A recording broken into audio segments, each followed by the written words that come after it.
Iran has ordered from China large quantities of materials for producing ballistic missiles, according to a Thursday report in the Wall Street Journal that said the Islamic Republic is seeking to re-establish itself and its proxy network militarily. The report came amid ongoing Iran-US nuclear talks, which began in April. Israel has informed the White House that it will not strike Iranian nuclear sites unless the talks fail, according to a separate report by Axios. The Journal report, which cited people familiar with the transaction, said Tehran had ordered enough ammonium perchlorate to potentially manufacture up to 800 missiles. The material is used to produce solid-fuel missiles. The material is reportedly expected to arrive in Iran in the coming months. The Journal said the shipment had been agreed upon months ago, likely before U.S. President Donald Trump's announcement in March that he had proposed nuclear talks to Iran's Supreme Leader Ayatollah Ali Khamenei. The ammonium perchlorate was ordered by an Iranian entity called Pishkaman Tejarat Rafi Novin Company from the Hong Kong-based Lion Commodities Holdings Limited, the Journal reported. The report said Pishkaman could not be reached for comment and Lion Commodities director did not respond to a request for comment. An official cited in the report said some of the ammonium perchlorate is expected to be sent to pro-Iran proxy groups such as Yemen's Houthi rebels, who have repeatedly launched ballistic missiles at Israel, most recently on Thursday. Much of the material will reportedly remain in Iran as the country works to repair missile production plants that were damaged in October, when Israel responded to Iran's second-ever direct attack some 6 months after an earlier missile and drone strike. Israel's October strike destroyed about a dozen so-called planetary mixers, which serve to blend ballistic missile ingredients, the Journal said.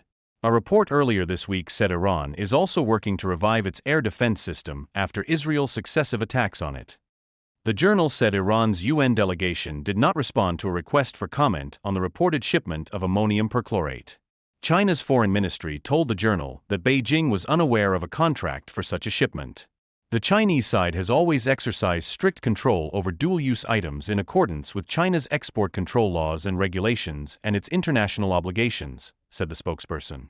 An earlier Chinese shipment of missile fuel material has been linked to a blast in a southern Iranian port that state media said killed at least 18 people and wounded hundreds. That shipment, which Iran has not acknowledged, contained enough ammonium perchlorate precursor to produce 260 short-range missiles, the Journal said, attributing the blast to mishandling by a unit from the Quds Force of Iran's Revolutionary Guard. Iran, whose leaders are sworn to destroy Israel, has long funded and armed a network of regional proxies, the so-called Axis of Resistance, that includes Yemen's Houthis, Lebanon's Hezbollah and Gaza's Hamas, as well as separatist militias in Iraq. Iran reportedly sent ballistic missiles to its Iraqi proxies in early April, despite the start of the nuclear talks that month and earlier reports that those militias were disarming. Following 5 rounds of negotiations, the U.S. on Saturday presented Iran with a proposal for a deal that would reportedly restrict the Islamic Republic's uranium enrichment without halting it entirely. Khamenei rejected the proposal on Wednesday. Iran has consistently denied seeking to acquire nuclear weapons. However, it has been enriching uranium to levels that have no peaceful application, has obstructed international inspectors from checking its nuclear facilities and expanded its ballistic missile capabilities, and its officials have increasingly warned that they could pursue the bomb.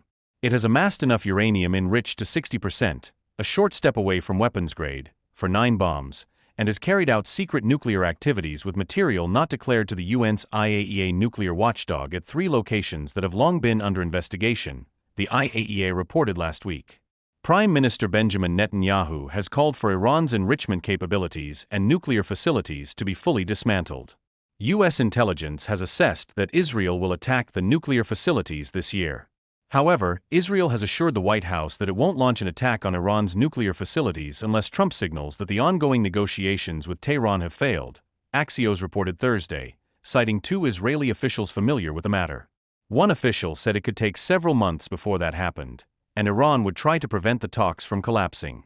During a visit last week by Strategic Affairs Minister Ron Dermer, Mossad Director David Barnea and National Security Advisor Tsachi Hanegbi, Israeli officials reassured the White House that Israel would not surprise the U.S. by unilaterally striking Iran, the report said.